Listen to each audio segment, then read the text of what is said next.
طيب بسم الله الرحمن الرحيم. نواصل قراءتنا إخوة من كتاب الزوائد على روضة الناظر وهو كتاب يحتوي على مسائل أصولية لم ترد في كتاب روضة الناظر. طيب ونحن الآن ما زلنا في المدخل إلى أصول الفقه، ومن المباحث المتعلقة بالمدخل إلى أصول الفقه وهو usulul istinbat indal a'immatil arba'ah. Sumber pengambilan dalil dari 4 mazhab tersebut. Jadi masing-masing mazhab itu berbeda sumber mereka dalam beristinbat, dalam mengambil dalil. Ya. Bukankah sumber pengambilan dalil itu Al-Quran dan Sunnah? Nah, itu namanya sumber yang muttafaq alaih. Nah, tapi ada juga sumber-sumber yang mukhtalaf, semisal ijma' ahlil Madinah.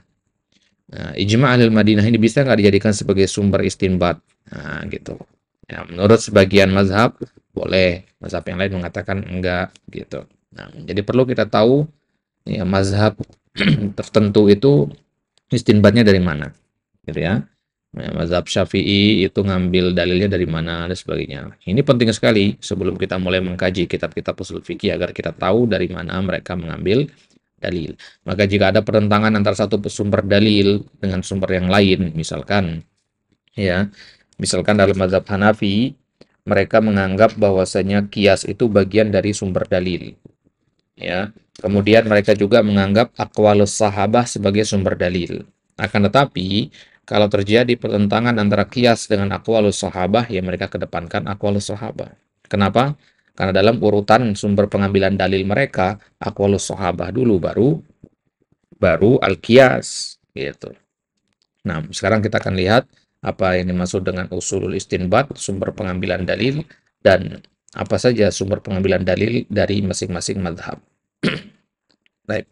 Usulul istinbat indal a'immatil arba'ah, inda al-imam Abi Hanifah, wal imam Malik, wal imam Syafi'i, wal imam Ahmad bin Hanbal radhiyallahu ta'ala anhum ajma'in.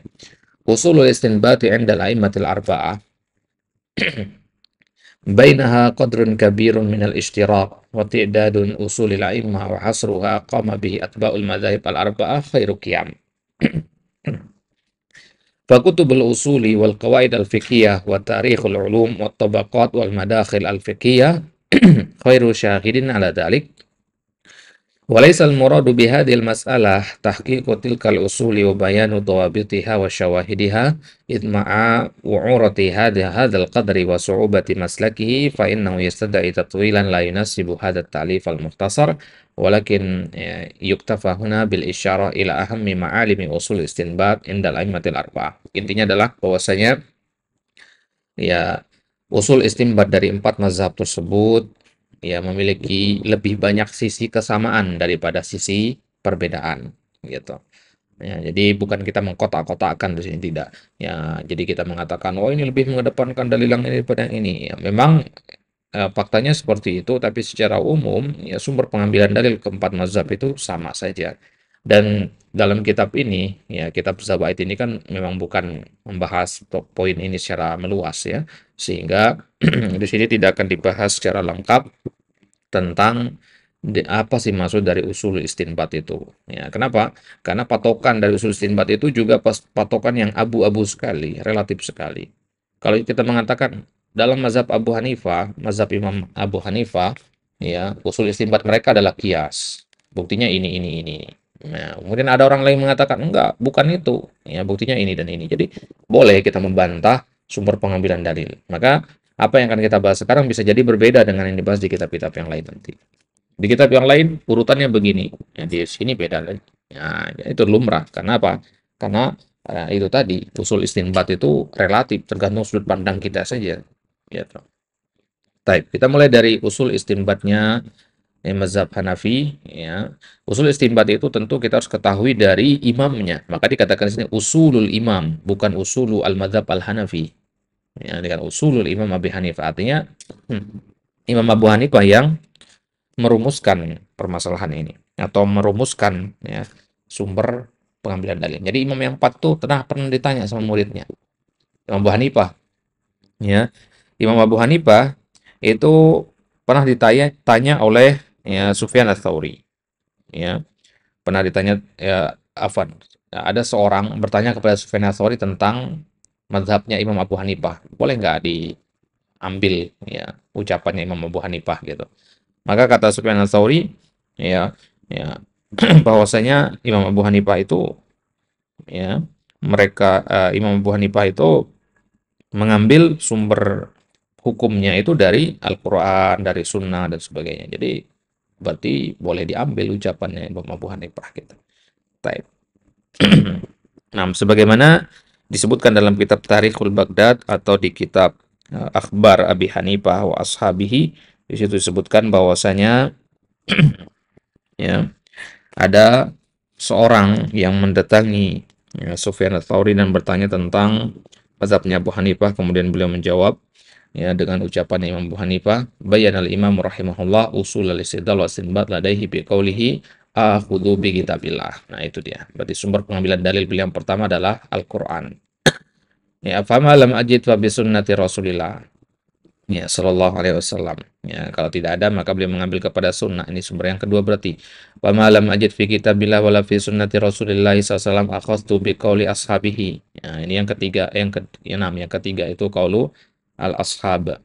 Ya, kemudian akhudzu bi qauli man syi'tu minhum wa ada'u man syi'tu minhum wa la akhruj min qaulihim ila qauli ghairihim. Nah, kata Imam Abu Hanifah, aku mengambil ucapan dari para sahabat itu tidak semuanya. Siapa yang aku ingin ambil, aku ambil. Yang aku ingin tinggalkan, aku tinggalkan. Dan aku tidak keluar dari ucapan para sahabat. Nah, berarti ini 3 sumber pengambilan dalil secara umum. Nah, kalau dalam kitab-kitab disebut usul istinbat al-amah. Wa qala Sahal bin Muzahim fi usuli Abi Hanifah, di dalam kitab usul Abi Hanifah tentang pembahasan pondasi dan sumber-sumber hukum sumber pengambilan hukumnya mazhab Imam Abu Hanifah, disebutkan di situ bahwasanya kalam Abi Hanifah akhdun bi istiqah wa firar min al-qubah wan nazar fi muamalatin nas wa mastaqamu alaihi wa suluhat alaihi umuruhum yamdil umuru ala al-qiyas. Fa idza qabaha al-qiyasu yamdiha ala al-istihsan madama yamdi lahu, fa idza lam yamdi lahu raja ila ma yata'amalu al-muslimuna bihi wa kana yusilu al-hadits al-ma'ruf alladhi qad ajma'a an-nasu alaihi thumma yaqisu alaihi madama al-qiyasu sa'igan thumma yarji'u ila al-istihsan ayyuhuma awfaq raja ilaihi. Qala Sahal hadza ilmu Abi Hanifah ilmul amah. Baik. Jadi ucapan Abu Hanifah akhdun bithiqah, aku mengambil dari yang thiqah, maksudnya Al-Qur'an dan Sunnah. Wa firarun minal qubah, dan secara umum aku akan lari dari yang buruk-buruk. Ya, artinya aku tidak mengambil hadis-hadis yang dhaif, yang palsu, ya. Wan nadhar fi muamalatin nas. Ya, kalau tidak mengambil dari hadis, aku melihat kepada muamalatin nas. Berarti ini apa? Al-urf. Ya, al-urf. Wa mastaqamu alaihi al-istihsan, ya. Wa salat alaihi umuruhum, ini al-istihsan. Kemudian beliau memperinci, ya, yamdil umuru alal qiyas. Kalau tidak pada uruf, aku melihat pada qiyas, ya.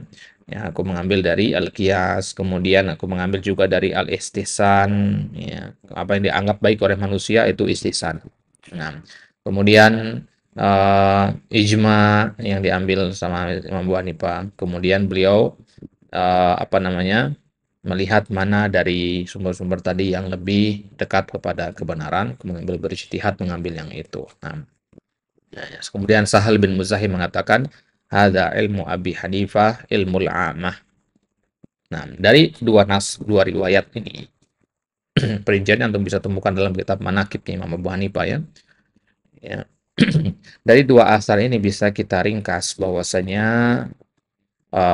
sumber pengambilan dalil atau istinbat sumber pengambilan hukum oleh Imam Abu Hanifah itu sebagai berikut. Yang pertama adalah Alkitab, yang kedua As-Sunnah, yang ketiga Ijma' as-sahabah, fa in ikhtalafu ya tukhayyaru min aqwalihim, ya.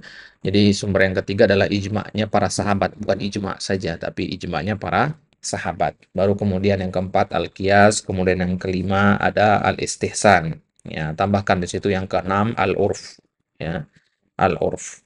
Nah, di sini kalau di kitab yang lain itu dibedakan antara ijma' as-sahabi dengan ya, aqwal sahabi. Baik. Nah, jadi sekitar ada ya 6 atau 7 sumber pengambilan dalil dalam ya mazhabnya Imam Abu Hanifah. Baik. Kemudian usul Imam Malik. Imam Malik mengambil dari mana saja? Dari Alkitab, As-Sunnah, Al-Ijma, dan amal ahli Madinah. Amal ahli Madinah, ya karena Imam Malik kan tinggalnya di Madinah, ya. Beliau diberi gelar dengan Imam Darul Hijrah. Ya, kenapa perbuatan penduduk Madinah itu termasuk sumber dalil menurut Imam Malik? Ya. Amalu ahli Madinah min usulil istidlal wal istinbad allati infarada bihal Imam Malik. Nah, ini perlu garis bawahi di sini. Pembahasan atau amal ahli Madinah ini merupakan sumber hukum yang hanya dianggap oleh Imam Malik saja. Ya, ini sumber hukum yang hanya dipakai dalam mazhab Maliki. Jadi kalau mazhab Syafi'i, mazhab Hambali itu tidak menganggap amal ahli Madinah itu sebagai sumber istinbat. Nah, jadi kalau nanti di kitab-kitab menemukan wa amalu ahli Madinah ala hadza. Nah, berarti ini ucapannya Malikiyah gitu. Baik. Dan sebenarnya apa yang dimaksud dengan amal ahli Madinah itu? Huwa ittifaquhumuz zahiru fi ma kana sabiluhun naql. Ya, ittifaq para sahabat yang ada di Madinah yang zahir fi makana, bukan sahabat yang ada di Madinah ya, maksudnya generasi selanjutnya juga, bukan hanya sahabat. Ittifaqum az-zahir, ya kesepakatan mereka yang sifatnya zahir, ya bukan sama-sama, artinya semua mereka mengetahui hal ini, ya menjadi common sense di antara mereka, fi makana sabiluhu an-naql. Nakal itu maksudnya dalil. Jadi mereka itu ittifaqnya masih pada koridor dalil Al-Quran dan Sunnah. Wa mithalu dzalika naqluhum li miqdaris sa' wa li sifatil adzan.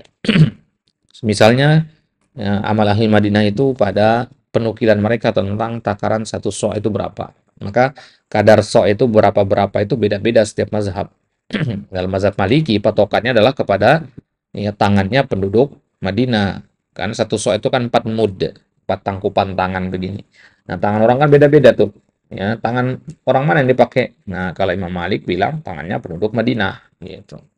Sifat azan juga, lafaz azan itu ya Allahu Akbar dan seterusnya itu lafaznya itu pengulangannya berapa kali masing-masing lafaz itu ya itu juga berdasarkan amal ahli Madinah. Ya, sifatnya penukilan dari hadis. Baik. Kemudian sumber pengambilan dalil yang kelima yang dipakai oleh Imam Malik adalah al-qiyas. Al-qiyas min usulil Imam Malik fil istidlal wal istinbat. Ya, ya. Qiyas itu merupakan sumber pengambilan dalil oleh Imam Malik. Di sini ada dua istilah di sini, al-istidlal wal istinbat. Nah, istidlal itu lebih spesifik daripada istinbat ya. Istidlal itu artinya mengambil dalil. Artinya itu mengatakan dalil permasalahan ini adalah pada kias, ya, kiasnya begini-gini. Kemudian istinbat itu mengambil faedah dari dalil yang ada, ya. Baik. Nah, itu dia. Ya, jadi kias itu dianggap sebagai sumber istidlal dan sumber istinbat oleh ya, oleh Imam Malik. Nah, ya, kias itu sendiri apa? Nanti karena pembahasannya sendiri ya. Kias itu sendiri secara globalnya menurut Ibnul Hajib adalah musawatu far'in li aslin fi illatin ya, fi illati hukmihi. Musawatu far'in li aslin ya menyamakan antara atau menyetarakan antara cabang dengan pokok pada sebuah illah yang menyatukan keduanya. Ini definisi dari Ibnul Hajib. Baik. وقد شهد الشافعي للإمام مالك بذلك حيث قال لمحمد بن الحسن أيهما أعلم صاحبنا أو صاحبكم يعني مالكا وأبا حنيفة ya qultu alal insaf qala na'am ya qultu fa ansyadakallah man a'lamu bil Qur'an sahibuna aw sahibukum qala sahibukum yani malikan qultu fa man a'lamu bis sunnah sahibuna aw sahibukum qala Allahumma sahibukum qultu fa ansyadakallah man a'lamu bi aqwali ashabi rasulillahi wal mutaqaddimin sahibuna aw sahibukum qala sahibukum qala Syafi'i qultu falam yabqa illa al qiyas wal qiyas la yakunu illa ala hadhihi al asya' Paman lam ya'rifil usul ala ayyi syai'in yaqis. Nah, itu dia. Paman lam ya'rifil usul ala ayyi syai'in yaqis. Nah, ifham hadza jaydan. Nah, jadi Imam Syafi'i itu beliau yang mendeklarasikan, yang mengikrarkan bahwasanya Imam Malik itu menggunakan kias juga. Ya, karena Imam Syafi'i kan bergurunya ke Imam Malik. Ya, baik. Haitsu qala, bagaimana Imam Syafi'i mendeklarasikan pernyataan itu? Yaitu beliau pernah mendengar ucapan Muhammad bin Hasan Asy-Syaibani. Muhammad bin Hasan Asy-Syaibani ini merupakan satu dari dua perawi utama Imam Abu Hanifah. Kan Imam Syafi'i nggak ketemu dengan Imam Abu Hanifah. Imam Malik juga nggak ketemu. Ketemunya dengan Muhammad bin Hasan. Nah, jadi ayyuhuma a'lam, ya, siapa yang lebih ya berilmu, sahibuna atau sahibukum, ya, maksudnya Imam Malik atau Imam Abu Hanifah. Ya, maka ya qultu alal insab qala na'am. Maka aku mengatakan alal insab, ya, qala na'am. Qultu fa ansyadakallah man a'lamu bil Qur'an, ya. Ya. Sahibuna atau sahibukum qala sahibukum Malik. Imam Malik. Kalau sahibuna sahibukum maksudnya di situ Imam Malik. Jadi yang paling paham dalam masalah Quran. Jadi anda perhatikan di sini, ya, pertanyaan yang pertama adalah man a'lamu bil Quran. Pertanyaan yang kedua man a'lamu bis sunnah. Pertanyaan yang ketiga man a'lamu bi aqawili ashab. Ucapan para sahabat. Ya. Jadi yang pertama man a'lamu bil Quran, jawabannya Imam Malik. Man a'lamu bis sunnah, ya. Ya, jawabannya juga sama, Imam Malik. Kemudian mana a'lamu bi aqwali sahabah, jawabannya Imam Malik juga. Berarti yang tersisa apa? Ya, falam yabqa illal qiyas. Ya, jadi Imam Syafi'i menyampaikan berarti yang tersisa hanyalah qiyas saja. Wal qiyas la yakunu illa ala hadil asya. Ya, maksudnya qiyas itu harus dibangun di atas tiga tadi, Al-Quran, Sunnah, dan aqawilus sahabi. Nah, ya, ya, maka kemudian beliau mengatakan di situ, "Faman lam ya'rifil usul", barang siapa yang tidak mengenali usul yaitu Al-Qur'an, Sunnah, dan aqwalus sahabah, ya, ala ayyi syai'in yaqis. Gimana dia mau mengkias? Yang namanya kias itu kan membawa permasalahan cabang kepada permasalahan usul. Nah, permasalahan usul itu yang mana? Kalau kita nggak tahu apa itu usul, yaitu ibaratnya orang mau bangun rumah, dia punya batako tapi nggak punya tanah. Mau ditaruh di mana batakonya nanti? Gitu. Ya, batako penyusun rumahnya akan itu di mana? Nggak punya usul dia. Baik. Fafi hadzal nas syahida al-imamani bi'ilmi Malik fil kitab. Maka dalam nas ini, ya, Imam Malik, ya, Imam Syafi'i dan Imam apa namanya? Imam Al-Hasan Asy-Syaibani tadi, ya, Muhammad bin Hasan Asy-Syaibani, ya, berarti pendapatnya mazhab Hanafi, ya. Jadi dua imam ini mereka mendeklarasikan atau mengikrarkan akan keilmuannya Imam Malik, ya, dalam masalah Al-Quran, Sunnah, dan aqwali sahabah. Ya, dalam masalah ini nggak diragukan lagi keilmuan Imam Malik dalam tiga hal ini, Al-Quran, Sunnah, dan ucapan para sahabat. Wa syahida Syafi'i bi ilmi Malik fil qiyas li sihhatil usul allati yaqisu 'alaiha, dan Imam Malik juga, ya, ya, Imam Syafi'i tadi sudah memastikan bahwasanya Imam Malik juga adalah yang paling berilmu dalam masalah qiyas dibandingkan dengan mazhab sebelumnya, itu mazhab Imam Abi Hanifah. Li sihhatil usul allati yaqisu 'alaiha. Kenapa dikatakan Imam Malik paling paham masalah qiyas? Kan tadi di nas tadi nggak disebutkan kan? Lam yabqa ilal qiyas, maksudnya kalau dia lebih paham masalah Al-Quran, masalah Sunnah, dan aqwal sahabat, berarti dia lebih paham juga masalah qiyas. Kenapa? Ya, namanya qiyas itu, ya, kita paham qiyas itu ketika kita paham usulnya, gitu. Dan Imam Malik paham usulnya, yang tiga itu, berarti qiyas ya udah paham juga berarti. Nah, ya, dengan Imam Malik, ya, beliau sangat menguasai tiga usul itu, ya, berarti beliau sangat menguasai qiyas, gitu. Tiga saja beliau kuasai, apalagi yang satu. Taib. Itu sumber pengambilan dalil yang kelima yang digunakan oleh Imam Malik, yaitu al-qiyas. Kemudian sumber yang keenam yaitu al-maslahah al-murassalah. Min usuli al-Imam Malik al-qawlu bil maslahatil murassalah wa ala ragmi min anna al-amala bil masalihil murassalah waqi'un inda aglabil a'immah illa anna al-Imam Malikan i'tana bi hadzal asli inayatan zaidah. Jadi al-maslahah al-murassalah ini juga mu'tabar dalam mazhab yang lain, dalam mazhab Syafi'i, Maliki, Hambali, ya, Hanafi, itu mu'tabar juga. Akan tetapi Imam Malik memperhatikan al-masalih al-murassalah ini dengan perhatian yang lebih, ya, banyak dibandingkan dengan mazhab yang lain.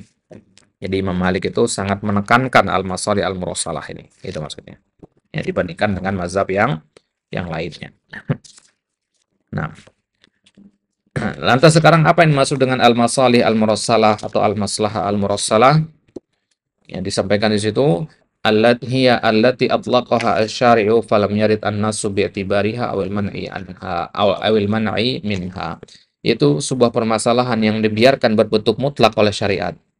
Al-Quran dan Sunnah tidak menyinggungnya. Jadi bentuknya masih murni, masih mutlak, belum tersentuh oleh nas. Falam yarid an-nas bi'tibariha awil man'i minha.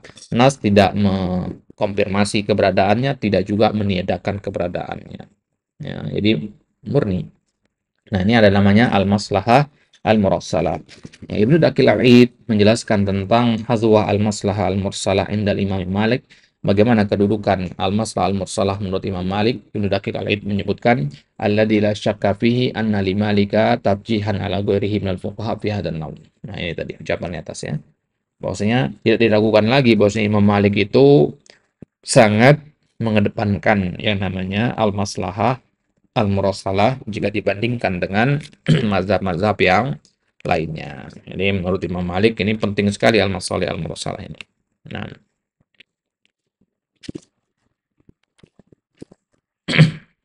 baik. Itu sumber pengambilan dalil dari mazhab Imam Malik yang ke-6. Kemudian yang ketujuh adalah saddu adz-dzara'i.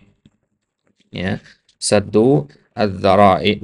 Ya, di dalam kitab ya, Ihkamul Fusul itu disebutkan di dalam kitab Al-I'tisam Imam Asy-Syatibi yang disebutkan bahwa yang dimaksud dengan saddu dzara'i itu adalah man'u ma yajuz li alla yatatarraqa bihi ila ma la yajuz.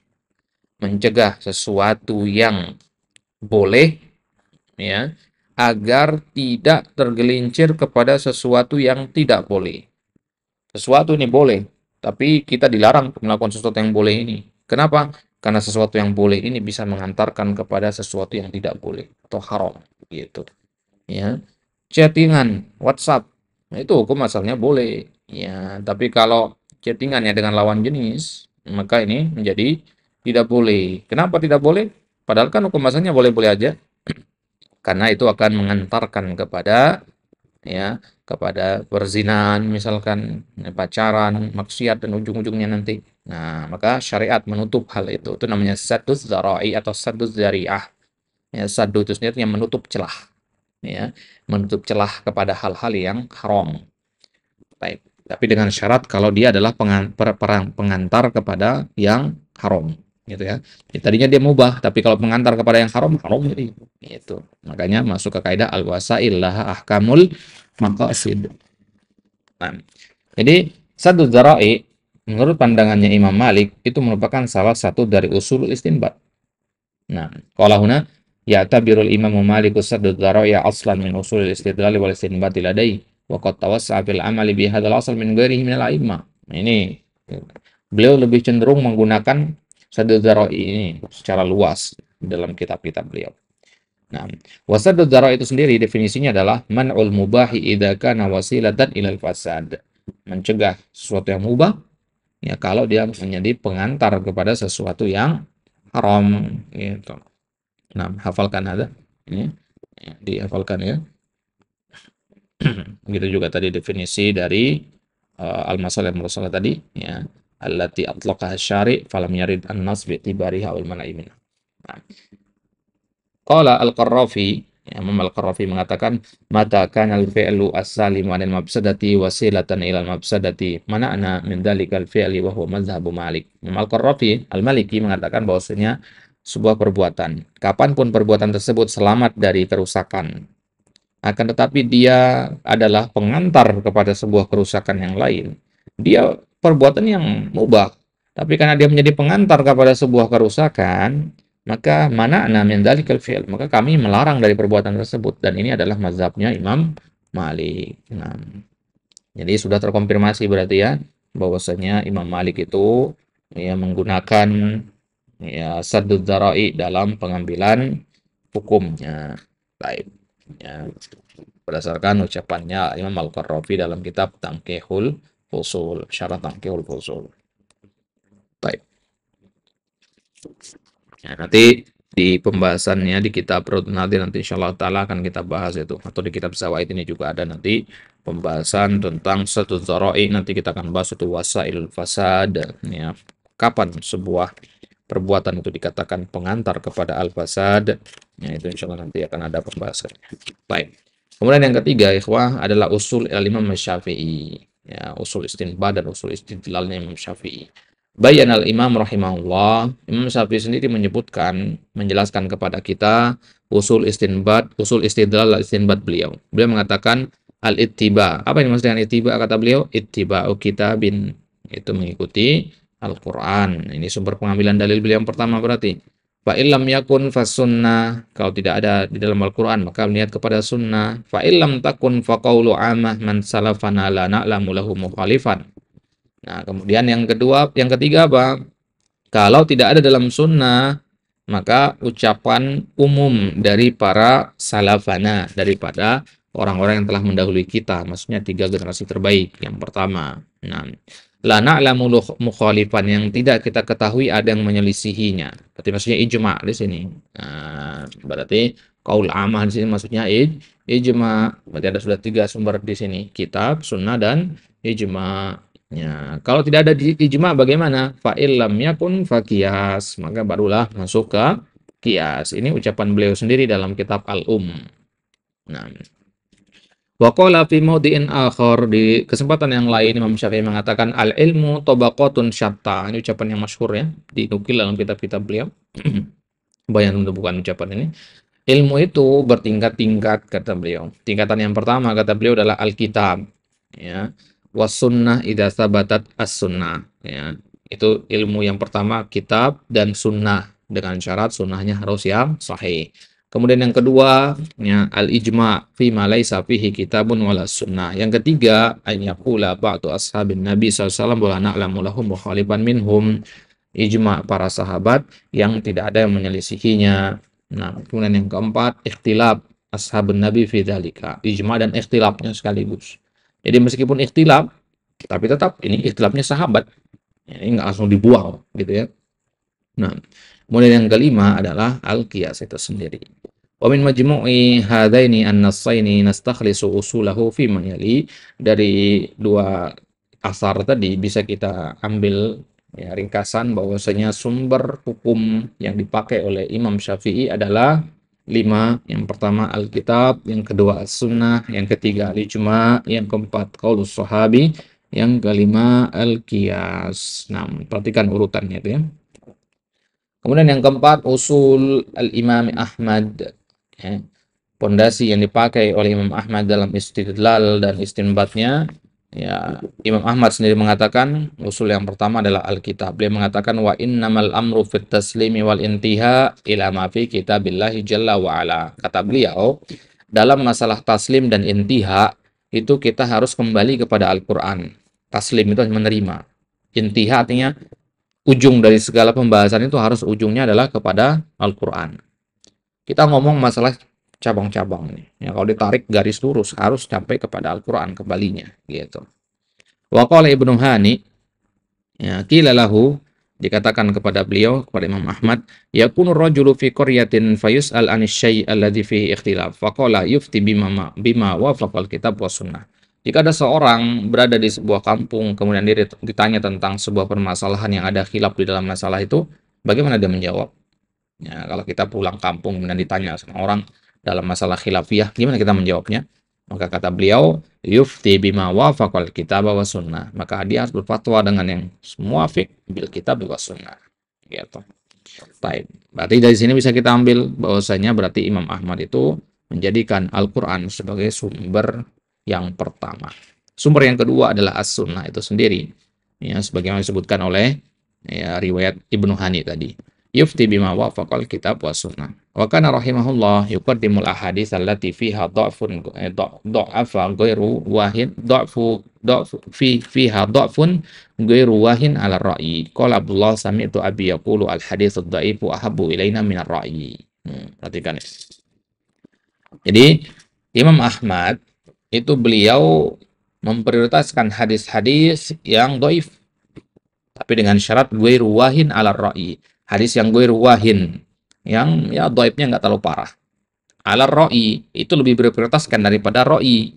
Nah, jadi beliau lebih suka pakai hadis doib yang doibnya nggak terlalu parah dibandingkan dengan menggunakan ro'i. Ini bentuk kehati-hatian beliau dalam menggunakan akal berarti. Kalau Abdullah di sini siapa? Abdullah anaknya Imam Ahmad, Abdullah ibnu Ahmad. Ya. Nah, ya, beliau mengatakan sami itu abi, aku pernah mendengar bapakku itu Imam Ahmad mengatakan al haditsud dhaif ahabbu ilaina minar ra'yi. Ya, tuh. Baik. Kemudian sumber yang ketiga adalah al-ijma' min usulil imami Ahmad al-ihtijaju bil ijma' faqad istadalla bihi fi ghairi mas'alatin wa min dzalika fi ghairi mas'alatin ma-nya hapus ya. Ya, salah cetak aja. Fi ghairi mas'alatin. Jadi Imam Ahmad menjadikan sumber pengambilan dalilnya adalah ijma tidak hanya pada satu masalah, tapi banyak. Ya, sebagaimana dinukilkan oleh anak beliau mengatakan, aku pernah mendengar bapakku mengatakan, as-sayyibu laisa fihi ikhtilaf la tuzawwaj illa biidniha. Nah, kata beliau as-sayyib ya, tentang perempuan yang ya as-sayyib itu bahasa kita itu perawan. Ya, laisa fi ikhtilaf. La tuzawwaj illa biidniha. Ya. Afwan. As-sayyib apa bahasa kita? Janda ya. As-sayyib itu janda. Ya, laisa fi ikhtilaf. Ya, laisa fi ikhtilaf di situ syahidnya. Masalah janda itu la tuzawwaj illa biidniha. Tidak boleh nikahkan kecuali dengan izin darinya. Ya, enggak boleh dipaksa nikah. Nah, itu ijma menurut Imam Ahmad. Ya, karena beliau mengatakan laisa fihi ikhtilaf gitu. Baik. Jadi berarti Imam Ahmad itu juga menggunakan ijma sebagai landasan dalam mengambil dalil. Al-asl rabi yaitu qaulus sahabi. Min usulil imami Ahmad at-tamassuku bi qaulis sahabi, berpegang teguh dengan ucapan sahabi. Walidzalika arsyada rahimahullah al-mufti ya an yuftiya bi sunnati Rasulillah wa atharihi wa maruya an ashabihi. Makanya Imam Ahmad itu memberikan pengajaran kepada para mufti agar mereka itu berfatwa dengan sunnah, dengan asar, dan dengan apa yang diriwayatkan dari para sahabat. Nah, itu syahidnya. Wa maruya an ashabihi itu maksudnya qaulu sahabi.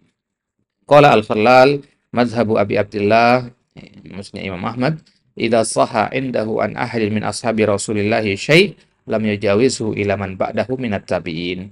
Nih perhatikan. Mazhabnya Imam Ahmad adalah kalau ada sebuah ucapan berasal dari seorang sahabat dan ucapan ini benar-benar dari sahabat tadi, artinya secara sanad dia sahih, maka beliau tidak pernah melewati ucapan tersebut dan lebih memilih ucapan tabi'in.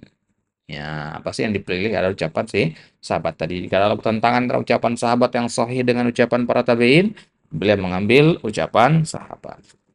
Baik. Kemudian aslul khamis al-qiyas. Ya'tabirul Imam Ahmad bil qiyas in kana sahihal asli. Ya, jadi yang namanya qiyas itu kan tadi kita katakan musawatu al-fara' ya bil asl atau bil usul. Menyamakan antara furu' dengan usul. Nah, usulnya ini harus sahih. Itu syarat dari Imam Ahmad. Ya. Jadi usulnya itu harus sahih. Ibaratnya tembok rumah itu diterima kalau dia dibangun di atas tanah yang kokoh gitu.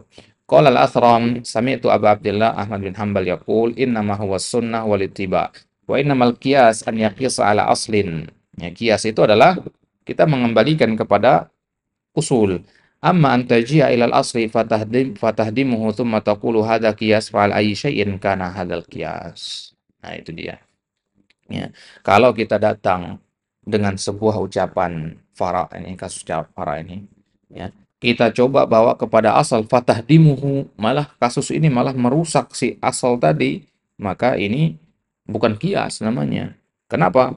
Karena kalau kias dia nggak akan bertentangan dengan usul ya karena syarat dari kias itu harus ada al-illah al-jami'ah bainahuma, ada illah yang menyatukan antara fara dengan usulnya. Kalau tidak, kalau ketika dikembalikan, ketika diilhaq antara fara kepada usulnya, malah usulnya menjadi rusak di situ atau tidak nyocok, maka ala ayyi syai'in kana hadzal qiyas. Ya, maka dibangun di atas apa kias yang begitu? Ya, kalau usulnya saja nggak nyocok gitu. Ya. Baik, ya, ibaratnya orang bangun rumah di atas lumpur, ya gimana?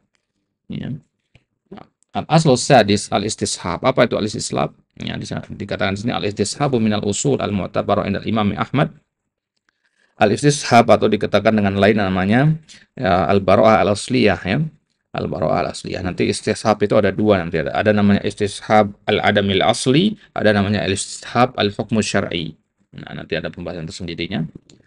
Jadi al-istishab merupakan salah satu dari pondasi yang mu'tabar dalam mazhab Hambali. Waqad afta bimujibihi fi iddati masaila. Bahkan ya dalam beberapa permasalahan Imam Ahmad mengatakan wajib menggunakan istishab dalam masalah itu. Wa min dzalika annahu sa'alahu Ibnu Ishaq an takhmisis salab. Faqala la ma sami'na anna Nabi sallallahu alaihi wasallam khammasa as-salab. Faja'ala adam ad-dalil asy-syar'i mubqiyan 'ala al-asli fi man'i at-takhmis wa nafi al-istihqaq. Nah, misalkan di antara contohnya adalah ya ketika ada yang bertanya kepada Imam Ahmad, ya itu Ibnu Ishaq namanya, bertanya kepada beliau tentang takhmisi as-salab. Salab di sini ini maksudnya minal ghanimah ya. Ini takhmis itu dari kata khamsah, ya mengambil seperlima dari ghanimah. Ya, jadi Ibnu Ishaq ini bertanya kepada Imam Ahmad tentang masalah membagi harta ghanimah menjadi seperlima itu, satu dari perlima. Nah, maka Imam Ahmad mengatakan enggak perlu, ya enggak perlu ditakhmis. Kenapa? Karena kami tidak pernah mendengar ada asar atau ada hadis yang mengatakan bahwasanya Nabi melakukan takhmis as-salab. Faja'ala adam ad-dalil syar'i, maka di sini berarti Imam Ahmad menggunakan ketiadaan dalil syar'i ya sebagai sumber hukum. Nah, itu maksud dari al-istishab ya. Al-istishab itu ketiadaan dalil ya. Istishabu madalla syar'u ala thubutihi liwujudi sababihi. Nah, ya kalau dalam kaidah ya ulama fikih dikatakannya al aslu baqaun makana ala makana. Kalau pernah dengan kaidah itu itulah al-istishab. Membiarkan sesuatu pada hukum asalnya sebelum ada dalil gitu. Ya, apa hukum asal air? Ya, hukum asalnya adalah suci ya, kecuali ada hal-hal yang merubahnya. Nah, ketiadaan dalil itu adalah dalil. Nah, ketiadaan dalil adalah dalil. Baik. Kemudian al-istihsan adalah sebuah hal yang dijadikan sumber hukum juga oleh Imam Ahmad ya sebagaimana disebutkan ketika ada yang bertanya kepada beliau tentang hadis An-Nabi SAW alladhi yarwihi Imran bin Husain anna rajulan ataqa sittata a'budin wa qad kana lahu qarabah fa ajaza an-nabi ats-tsulusa wa lam yaruddahu qala rubama istahsanat an yuradda 'ala al-qarabah yu'asihim wal hasan yaqul yuraddu 'ala al-qarabah tsulusa ats-tsulusi. Baik. Al-istihsan itu adalah kita berpegang kepada apa yang kita anggap baik. Ya, tentunya tidak bertentangan dengan dalilnya. Contohnya misalkan dalam hadis Nabi, ya ketika ada seseorang yang membebaskan 6 budak yang dia punya. Waqad kana lahu qarabah, ya, dan dia punya keluarga. Fa ajazan Nabi as-sulusa, maka Nabi mengizinkan sepertiganya. Walam yaruddahu, dan Nabi tidak mengembalikannya.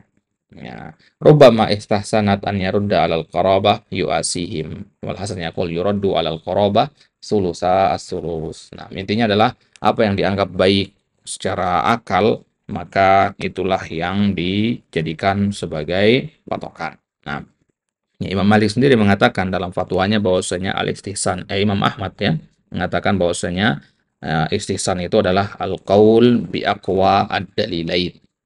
Al-qaul bi aqwa ad-dalilain. Baik, itu namanya al-istihsan. Nah, ya, bahkan Imam Malik sendiri ya kalau kita lihat ke mazhabnya Imam Malik ya, kembali sedikit, Imam Malik sendiri mengatakan tis'atu a'syaril ilmi al-istihsan. 9 dari 10 ilmu itu al-istihsan. Ya, tis'atu a'syar. 9 dari 10 ilmu itu adalah al-istihsan. Baik. Kemudian sumber dalil yang ke-8 dalam mazhab Hambali adalah saddud dzara'i. Sudah kita bahas tadi apa itu saddud dzara'i. Minal usulil mu'tabarati indal imami Ahmad saddud dzara'i wa ibtalul hiyal. Ibtalul hiyal Ya, faqad rawa anhu Salihun ya qaulahu al-hiyal la naraha. Walidzalika qala li Abdillah lamma sa'alahu an rajulin qala limratihi fi Ramadan anti talikun illam ata'aki fi Ramadan fasafara masirata arba'ata ayyamin aw thalathata thumma watiyaha qala la yujibuni li annaha hila wa la yujibuni al-hilatu fi hadha wa la fi ghairihi. Nah, ibtul hiyal itu membatalkan hiyal. Hiyal itu ya kayak melakukan sesuatu yang ya seperti trik atau jalan pintas untuk mengakali sebuah hukum. Ya, misalkan ya sebuah kasus ketika seorang laki-laki mengatakan kepada istrinya di bulan Ramadan, anti talik in lam atau aki fi Ramadan. Kamu saya talak kalau saya tidak mendatangimu, tidak menggaulimu di bulan Ramadan ini. Nah, kan haram, nggak boleh kan? Nah, sekarang agar tidak ditalak itu akhirnya dia safar ya, selama 4 hari. Tujuannya adalah agar bisa menjima istrinya, gitu. Ya, karena kalau lagi safar kan boleh nggak puasa kan. Jadi dia sengaja safar biar nggak puasa, gitu. Nah, ini namanya hiyal namanya. Nah, boleh nggak hiyal seperti itu? Nah, maka ya Imam Ahmad mengatakan al-hiyal la naroha. Hiyal itu nggak bisa jadikan sumber hukum. Ya, baik. Maka beliau mengatakan la yujibuni li anha hilah wa la yujibuni hilah fi hadza wa la fi ghairihi. La yujibuni mana la uhibbu hadhil hilah. Ya, hilah itu zamannya hiyal. Nah, baik. Itu dia sumber pengambilan dalil yang ke-8 ya dalam mazhab ya Hambali.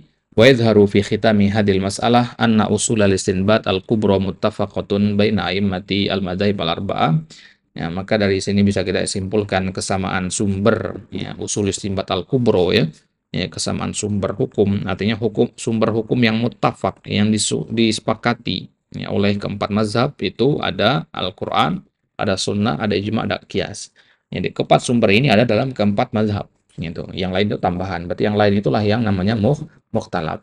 Wa qad ishtahara kullu madhhabin bi usulin ukhra imma tafarradu bil amali biha wa aktsaru min al amali biha an ghairihi min al madahib wa qala an yanfarida ahlul a'immah bi aslin illa wa yuwafiqahu akharu fi ba'di suwari hadzal asli wa halatihi wa qad tahtalifu musammayat ba'dil usul wal manhaj mutaqarib. Nah, ya terkadang juga ya tidak sebenarnya secara umum tidak kita temukan ada mazhab yang sendirian dengan menggunakan misalkan tadi kita katakan ijma ahli Madinah itu hanya dipakai oleh Imam Malik. Ya, ini sebenarnya juga kepakai dalam mazhab Syafi'i, cuman kadarnya lebih sedikit gitu. Tidak secara terang-terangan Imam Syafi'i mengatakan ijma ahli Madinah adalah sumber istinbat enggak. Yang terang-terangan mengatakannya itu adalah Imam Malik gitu. Taib. Nah, ini dia pembahasan seputar usulu al-istinbat inda al-immatil arba'ah dan ini merupakan akhir dari pembahasan madkhal ila usulil fiqh. Di pertemuan selanjutnya insyaallah taala baru kita akan masuk ke bab yang pertama dari kitab ini yaitu al-hukmu asy-syar'i. Nah, maka bertepatan dengan masuknya kita ke al-hukmu asy-syar'i ini, masuk juga kita kepada matan dari kitab Raudhun Nadhir bismillah ya. Nah, sebagai penutup di sini kita bawakan ya ada slide di sini tentang usul istinbat tadi untuk ringkasannya. Nah, ya usul istinbat dari Raudhatun Nadhir mulai dari sumber pengambilan hukumnya mazhab Hanafi, ini kita ringkas di sini ya. Ada Alkitab, ada Sunnah, ada Ijma', aqwalus sahabah, al-qiyas, al-istihsan, al-urf ya. Antum bisa apa namanya? Screenshot ini ya.